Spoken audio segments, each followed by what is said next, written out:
नमस्कार दोस्तों, welcome to regional IAS. आज हम डिस्कस करेंगे इंडियन इकोनॉमी, जिसमें हम डिस्कस करेंगे इकोनॉमिक सिस्टम क्या होता है। तो हम जानते हैं कैपिटलिस्ट इकोनॉमिक सिस्टम चलता है, सोशलिस्ट इकोनॉमिक सिस्टम चलता है और मिक्स्ड इकोनॉमिक सिस्टम चलता है। तो इन तीनों में क्या बेसिक डिफरेंस है वो चीज़ समझने की कोशिश करेंगे और इससे एग्ज़ाम में क्वेश्चन बनते हैं। तो आप ध्यान से इस वीडियो को देखिएगा और जो भी चीज़ें हैं इम्पोर्टेंट मैं साथ साथ बताता जाऊंगा, तो उन पे आपको ज़्यादा ध्यान देना है, ठीक है। और इस लेक्चर की पीडीएफ डाउनलोड करने के लिए आप हमारे डिस्क्रिप्शन बॉक्स में जाके टेलीग्राम चैनल को ज्वाइन कर सकते हैं, वहाँ पे आपको सारी पीडीएफ मिल जाएंगी। तो चलिए शुरू करते हैं इस वीडियो को। देखिए, इकोनॉमिक सिस्टम क्या होता है। Economic system means sum total of the arrangements for the production and distribution of goods and services in the society. समाज में जो प्रोडक्शन हो रहा है, और डिस्ट्रीब्यूशन हो रहा है किसका, गुड्स का और सर्विसेज का। तो गुड्स और सर्विसेज का सोसाइटी में अच्छे से डिस्ट्रीब्यूशन और प्रोडक्शन करने का जो अरेंजमेंट है वही इकोनॉमिक सिस्टम कहलाता है, ठीक है। अब ये इकोनॉमिक सिस्टम तीन प्रकार के होते हैं: capitalist economic system, socialist economy और मिक्स्ड इकोनॉमी। ये तीन प्रकार के सिस्टम होते हैं, ठीक है। तो ये आपको ध्यान रखना है, तीन प्रकार के इकोनॉमिक सिस्टम होते हैं। बात करते हैं हम कैपिटलिस्ट इकोनॉमिक सिस्टम क्या होता है, कैपिटलिस्ट इकोनॉमी क्या होती है। तो सबसे पहले मैं आपको बता दूं, कैपिटलिस्ट इकोनॉमी के जो फादर हैं वो एडम स्मिथ को कहा जाता है। क्वेश्चन पूछा जाता है और कई बार पूछा गया है, आप देख सकते हैं। तो एडम स्मिथ जो है कैपिटलिस्ट इकोनॉमी के फादर कहे जाते हैं। इनकी एक फेमस किताब है द वेल्थ ऑफ नेशन।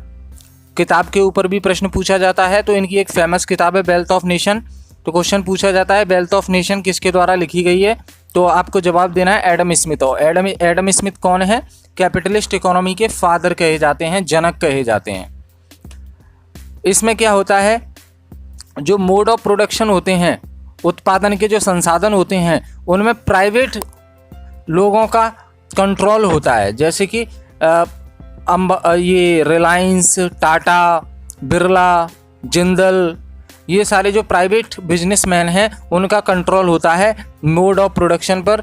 जो उत्पादन के जो संसाधन हैं उन पर प्राइवेट कंट्रोल रहता है। इसका जो मेन उद्देश्य होता है, कैपिटलिस्ट इकोनॉमी का जो मेन उद्देश्य होता है वो होता है प्रॉफिट कमाना। मेन उद्देश्य क्या होता है, ये लोग उत्पादन क्यों करते हैं, प्रोडक्शन क्यों करते हैं, क्योंकि इनका मेन मकसद होता है प्रॉफिट कमाना, लाभ अर्जित करना। तो most of the country follow capitalist economy. ज़्यादातर जो देश हैं वो कैपिटलिस्ट इकोनॉमी, पूंजीवादी अर्थव्यवस्था को फॉलो करते हैं। और इसमें क्या है, एक प्रॉब्लम भी है कि इसमें इकोनॉमिक स्लोडाउन की प्रॉब्लम रहती है।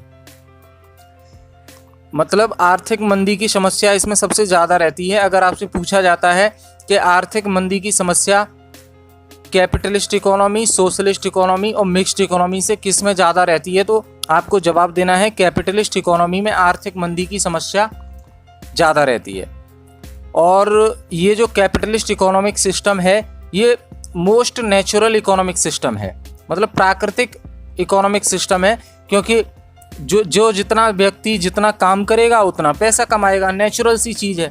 तो इसे नेचुरल इकोनॉमिक सिस्टम भी कहते हैं। कैपिटलिस्ट इकोनॉमी जो है सबसे ज़्यादा नेचुरल इकोनॉमिक सिस्टम है। और ये डेमोक्रेटिक सिस्टम भी है इकोनॉमी का, सबसे ज़्यादा डेमोक्रेटिक सिस्टम है इकोनॉमी का। क्यों? क्योंकि प्राइवेट कंट्रोल रहता है प्रोडक्शन ऑफ रिसोर्सेज पर। तो जो जितना चाहे यूज करे, कमाए। तो ये डेमोक्रेटिक सिस्टम है। भाई डेमोक्रेसी क्या होती है, जनता का हक हो। तो यहाँ पे जनता का हक होता है रिसोर्सेज पर। कोई कंपनी अपनी बनाता है, उत्पादन करता है, बेचता है और कमाता है। तो प्राइवेट कंट्रोल रहता है प्रोडक्शन ऑफ रिसोर्सेज पर, इसलिए ये most democratic system of economy कहा जाता है कैपिटलिस्ट इकोनॉमी को। इसकी विशेषताएं क्या होती हैं, कैपिटलिस्ट इकोनॉमी में जो सरकार होती है उसका इंटरफेरेंस बहुत कम रहता है, न के बराबर रहता है। और कैपिटलिस्ट इकोनॉमी की मेन विशेषता ये होती है कि ये सिर्फ और सिर्फ प्रॉफिट कमाने के लिए काम करते हैं। और इसमें जो है अपनी प्राइवेट प्रॉपर्टी रखने का भी अधिकार होता है लोगों के पास। कैपिटलिस्ट इकोनॉमिक सिस्टम जहाँ चलता है वहाँ पर लोग जितना कमा रहे हैं उतना अपना प्रॉपर्टी इकट्ठा कर सकते हैं, प्राइवेट प्रॉपर्टी इकट्ठा कर सकते हैं, बंगला खरीद सकते हैं, ज़मीन खरीद सकते हैं, फ्लैट्स खरीद सकते हैं, कार खरीद सकते हैं, और भी कई तरह की जो प्रॉपर्टी है, गोल्ड खरीद सकते हैं। तो प्राइवेट प्रॉपर्टी रखने का हक होता है कैपिटलिस्ट इकोनॉमिक सिस्टम में। यहाँ पे जो एंटरप्राइज हैं, जो ऑर्गेनाइजेशंस हैं, जो कंपनीज हैं, उनको फ्रीडम दी हुई रहती है। काम करो, अपनी पॉलिसी बनाओ, अपने हिसाब से काम करो और पैसा कमाओ। कंज्यूमर सोवरेनिटी, कंज्यूमर संप्रभु होता है यहाँ पे, मतलब कंज्यूमर किंग होता है मार्केट में। कंज्यूमर के हिसाब से जिस प्रॉब्लम से कंज्यूमर गुजर रहा है, उस प्रॉब्लम को सॉल्व करने के लिए कंपनी प्रोडक्ट तैयार कर देती है और वो प्रोडक्ट मार्केट में बिकने लगता है। तो किसके हिसाब से चल रही है कंपनी? कंज्यूमर के हिसाब से चल रही है। तो कंज्यूमर जो है किंग होता है कैपिटलिस्ट इकोनॉमी में मार्केट का। बाजार का राजा होता है उपभोक्ता। तो इसे कहेंगे हम कंज्यूमर की सोवरेनिटी मिलती है इसमें कैपिटलिस्ट इकोनॉमी में। इसमें कैपिटलिस्ट इकोनॉमी में इनइक्वालिटी ऑफ इनकम ज़्यादा रहता है, इनकम का भेदभाव ज़्यादा रहता है। जैसे जो गरीब लोग हैं वो और गरीब होते जाते हैं और जो अमीर लोग हैं वो और अमीर होते जाते हैं। भाई अंबानी है, एक कंपनी से बहुत मुनाफा आया, उसने दूसरी कंपनी खोल दी, तो वो प्रॉफिट तो ऐड हो रहा है ना उसका, लेकिन पुअर और पुअर होता जाता है। तो जो इनइक्वालिटी है, गरीब और अमीर के बीच में जो मतभेद है, जो गरीब और अमीर के बीच में जो गैप है, वो गैप बढ़ जाता है कैपिटलिस्ट इकोनॉमी, क्योंकि पैसे वाले और पैसे वाले होते जाते हैं और गरीब और गरीब होता जाता है। ठीक है, अब यहाँ पे जो प्रोडक्ट, कैपिटलिस्ट इकोनॉमी में जो उत्पादन होता है, जो प्रोडक्शन होता है, जो प्रोडक्ट बनाए जाते हैं, उसकी जो रेट डिसाइड की जाती है, कीमत डिसाइड की जाती है, प्राइस डिसाइड की जाती है, वो डिमांड और सप्लाई पर आधारित होती है। मतलब जितनी मार्केट से डिमांड आ रही है और कितनी हम सप्लाई दे पा रहे हैं, उस हिसाब से प्राइस तय होंगे।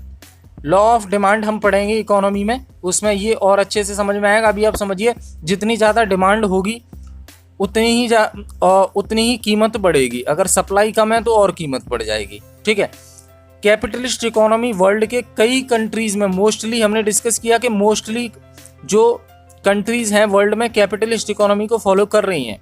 तो कुछ एग्जांपल हैं, जैसे कि अमेरिका में कैपिटलिस्ट इकोनॉमी को फॉलो किया जाता है, यूके में किया जाता है, जर्मनी में किया जाता है।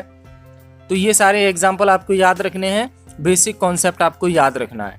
ठीक है, यहाँ पे देखिए ये इमेज भी दी हुई है, एक कैरेक्टरिस्टिक्स ऑफ कैपिटलिस्ट इकोनॉमी। इसमें भी वही चीज़ बताई गई है कि private enterprise owns the means of production. Private enterprise के पास जो मीन्स ऑफ प्रोडक्शन है उसका अधिकार होता है। Government does not involve itself in economic decisions. सरकार अपने आप को इन्वॉल्व नहीं करती है इकोनॉमिक डिसीजंस में। और run on self interest and competition which benefit society through the invisible hand.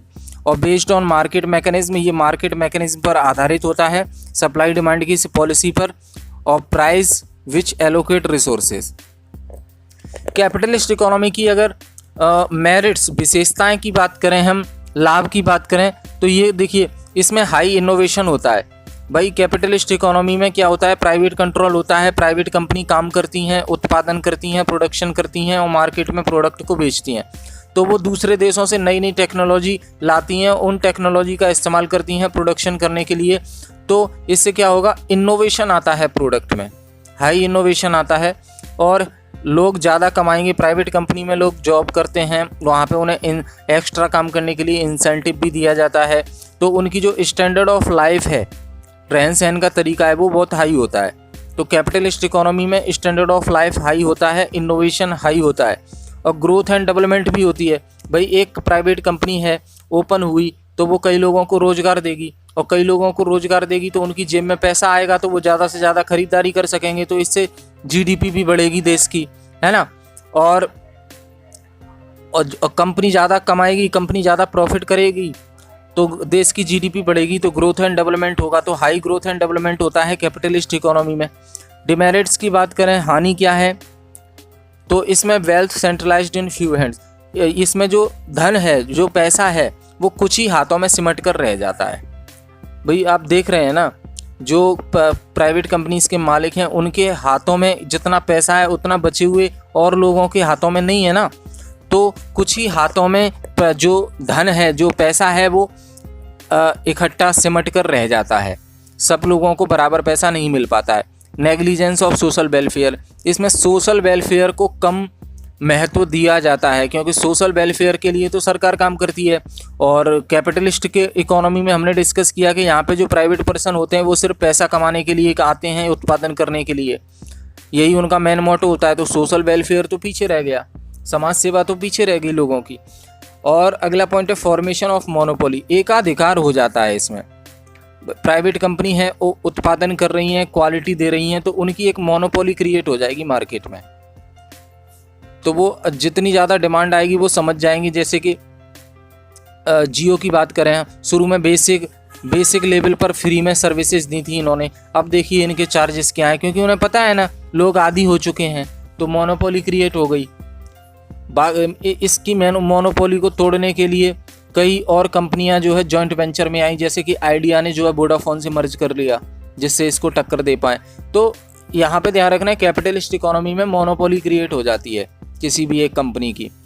Miss use of resources for profit making, ये पैसा कमाने के चक्कर में इतने अंधे हो जाते हैं कि जो संसाधन अवेलेबल हैं देश में उनका मिस यूज़ तक कर देते हैं ये लोग।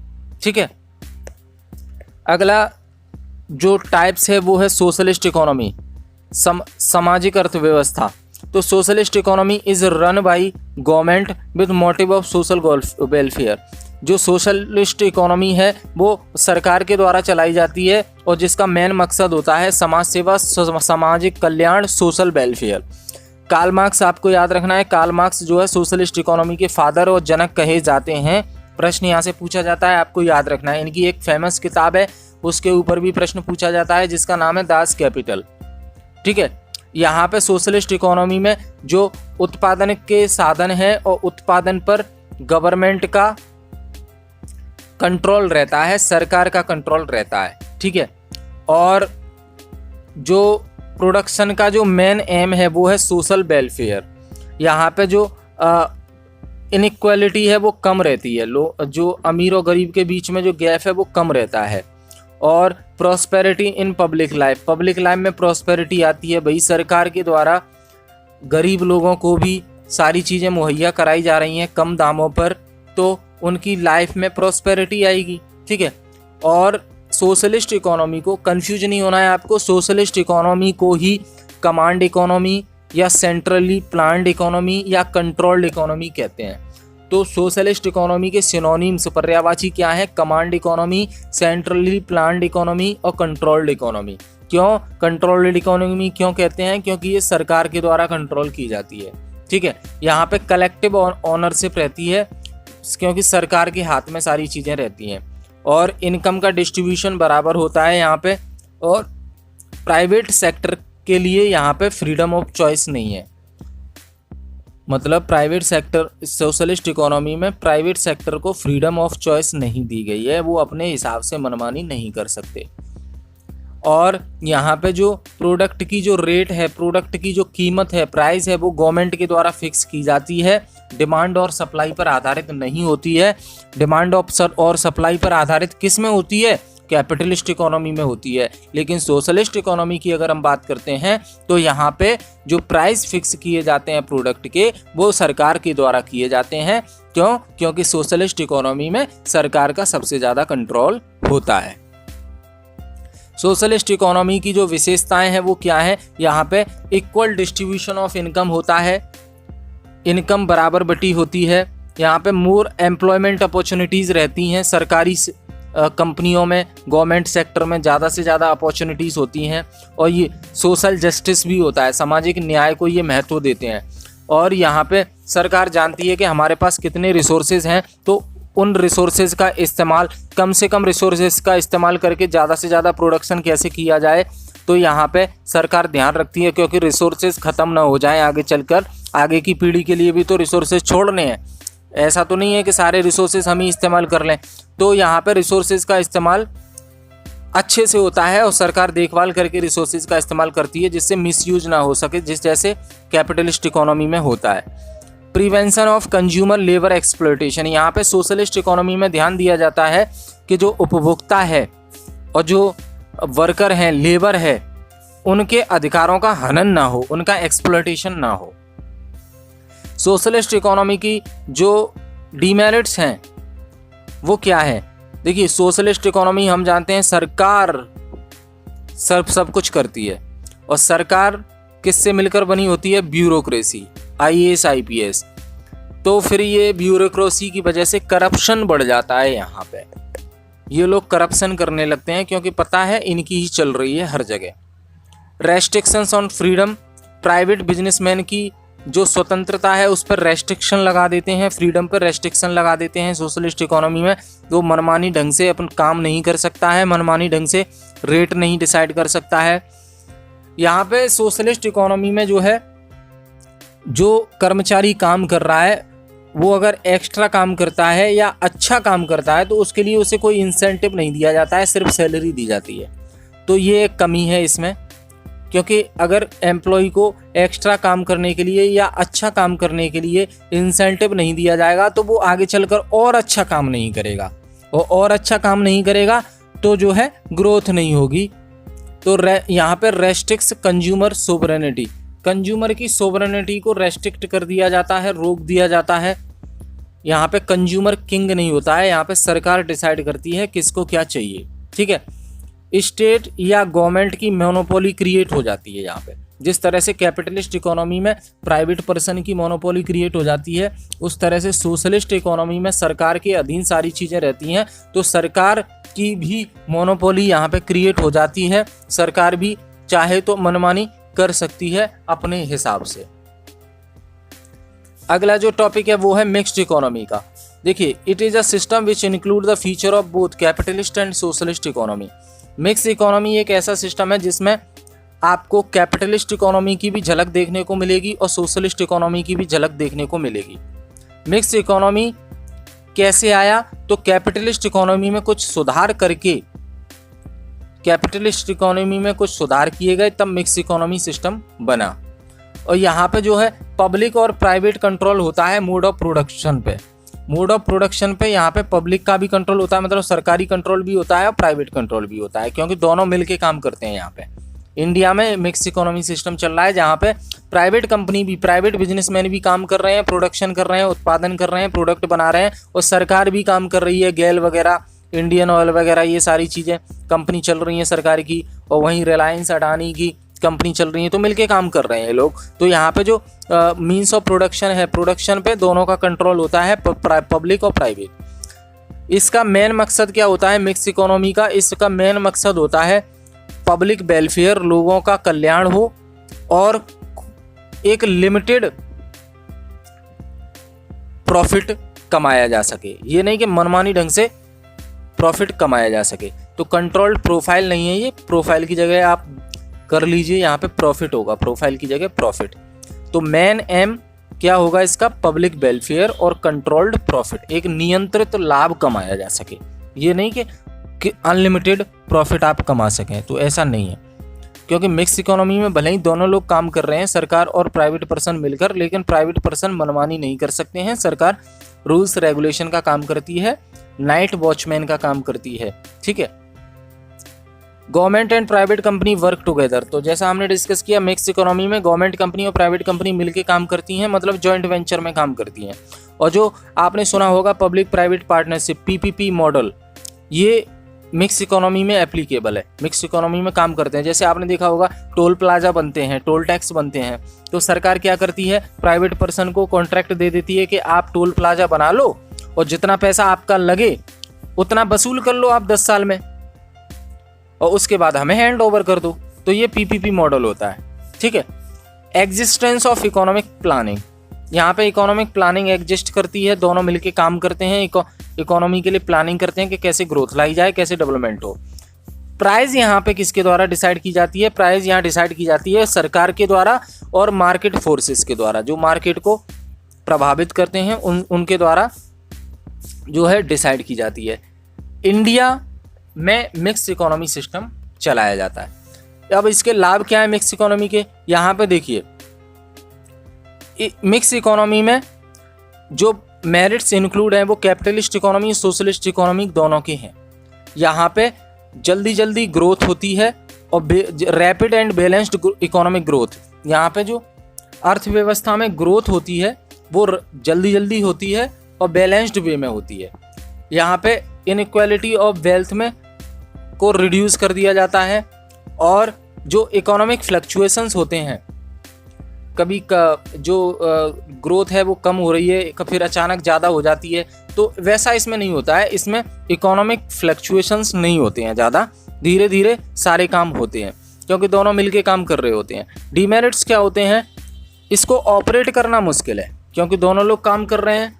सरकार को ये भी देखना है, अपनी कंपनी भी देखना है, और सरकार को कंट्रोल करके भी रखना है कि प्राइवेट पर्सन मनमानी ना कर सके, जिससे कंज्यूमर का एक्सप्लॉयटेशन और लेबर का एक्सप्लॉयटेशन ना हो सके। तो इसके लिए लेबर लॉज बनाते हैं वो, और कंज्यूमर प्रोटेक्शन एक्ट भी आया है, हम पढ़ेंगे कंज्यूमर प्रोटेक्शन एक्ट, जो कंज्यूमर का एक्सप्लॉयटेशन ना कर सके प्राइवेट पर्सन, उसके लिए नियम कानून उसमें बनाए गए हैं। लेबर लॉज आते हैं जिसमें कोई लेबर का एक्सप्लॉयटेशन ना कर सके, तो डिफ़िकल्ट टू मैनेज होता है।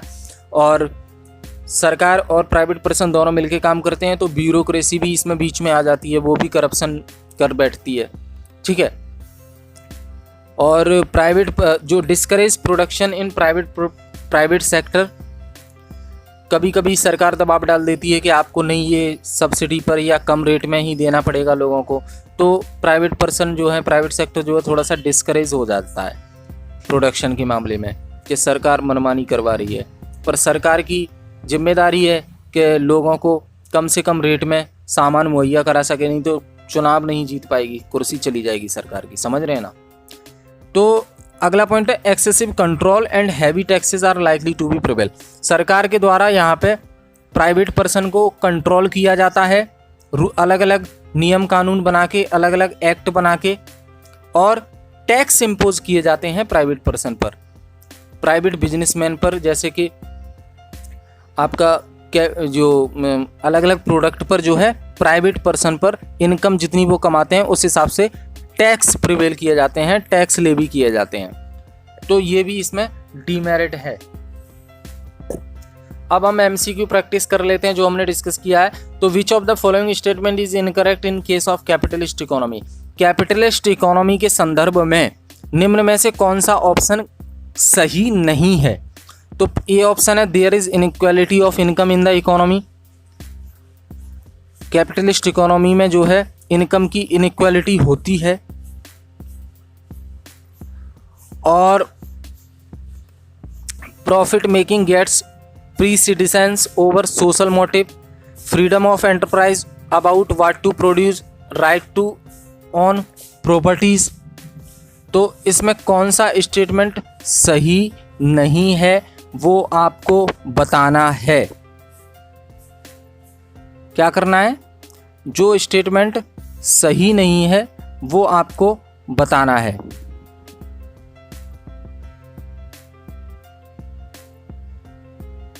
और आप इसका जो जवाब है कमेंट बॉक्स में हमें ज़रूर दीजिएगा। पहला क्वेश्चन जैसे मैंने पढ़ा, which of the following statement is incorrect in case of capitalist economy. 4 option है, there is inequality of income in the economy, profit making gets precedence over social motive, freedom of enterprise about what to produce, right to own properties. पहले का जो कुछ जवाब है वो आपको comment box में देना है या टेलीग्राम में भी दे सकते हैं। दूसरा क्वेश्चन है, an economic achieves productive efficiency when best quality goods are produced, highly skilled resources in the country are fully employed, all the resources are employed and the goods services are produce in least cost and none of the above. तो इसका सही जवाब है C option.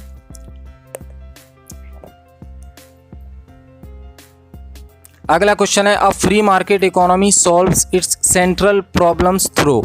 Free market economy जो होती है वो अपनी सेंट्रल प्रॉब्लम को किसके द्वारा सॉल्व करती है? प्लानिंग अथॉरिटी के द्वारा, मार्केट मैकेनिज्म के द्वारा, या दोनों सही हैं ए और बी, या D none of the above. तो इसका आंसर हो जाएगा आपका बी, मार्केट मैकेनिज्म के द्वारा। Right to own private property found in, private property रखने का अधिकार किस में दिया जाता है? Socialist economy, capitalist economy, mixed economy, या D both, B and C. तो बी और सी में अधिकार दिया जाता है अपनी प्राइवेट प्रॉपर्टी रखने का।